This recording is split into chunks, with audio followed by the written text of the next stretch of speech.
In this lecture, we will engage in a brief overview of the American colonies up to the end of the 7 Years' War, which is known in U.S. history as the French and Indian War. In terms of ethnic and racial diversity, there was a significant shift in the ethnic and racial diversity of the American colonies in the first half of the 18th century. As you can see in the chart, the most significant change was the influx of African slaves to the American colonies. However, other European groups began to arrive in the Americas, especially German and Irish immigrants, and this also helped shift dominance away from a heavy English presence in the colonies. Native Americans in the colonies are not included in this chart, both due to a lack of specific data and to reflect the increasing isolation that Native American groups encountered in official colonial policies. In this slide, we can see the effects of the tremendous growth of European immigration to the American colonies in the first half of the 18th century. Concurrently, Native American populations continued to shrink, while African slaves remained a fairly small segment of the population of the colonies that would become the United States. The number of African slaves in the U.S. would not skyrocket until the late 18th century. This slide shows the population growth in the colonies that would become the new United States.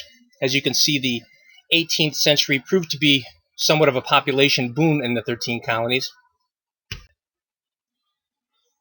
Two of the most important exports are rice and indigo in the first half of the 18th century. This graph depicts the relative importance of these two export crops.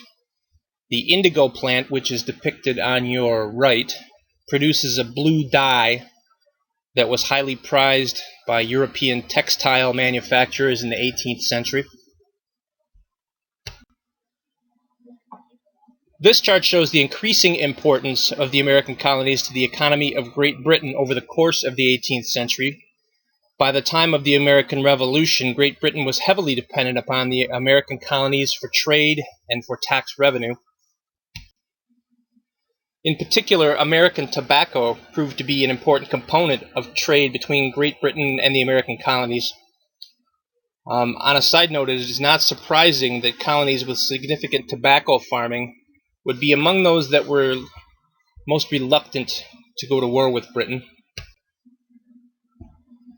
In the 17th century, England had enacted a number of trade policies designed to restrict free commerce with the American colonies.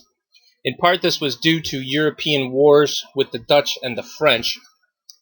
In the Navigation Act of 1651, all crews had to be at least half English in nationality, and most goods had to be carried on English ships. In the Navigation Act of 1660, all colonial trade had to be shipped on English vessels. The shipmaster and 3/4 of the crew had to be English. And this law also developed the principle of what is known as enumerated goods, whereby all shipping had to go through England or to English colonies.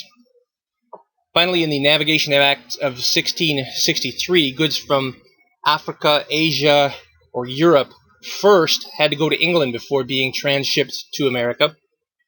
The British at the time believed this would help them maximize tax revenues, and it had the side effect of making influential merchants much wealthier.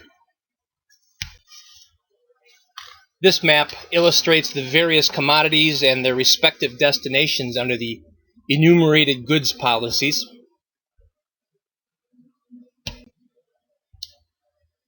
In the North American continent, two groups vied for control in the eastern half of what would become the United States, the French and the English. The French were mostly in North America to gain wealth for France. Their primary revenue streams were fish and furs. Generally, the French avoided disturbing native peoples to keep the fur traffic high. They did try to convert Native Americans to Catholicism. With the English, their primary reason for settlement was to obtain land. To the English, native peoples simply got in the way in their desire to get land. So big difference between the French and the English on how they viewed land. The English used many different methods to get land from natives, and they were much less active than the French in converting Native Americans to Christianity. A new policy, an unofficial policy, began to emerge in the 18th century, that moved away from the earlier legislation we discussed a few slides back. Under the policy of salutary neglect, colonists could govern themselves with minimal interference from Great Britain.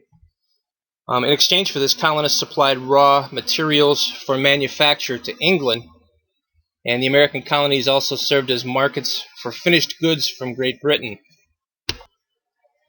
The architect of this unofficial policy of salutary neglect was Sir Robert Walpole, the Prime Minister. Walpole believed that interference with the colonies would alienate them and in the long run hurt commerce with Great Britain.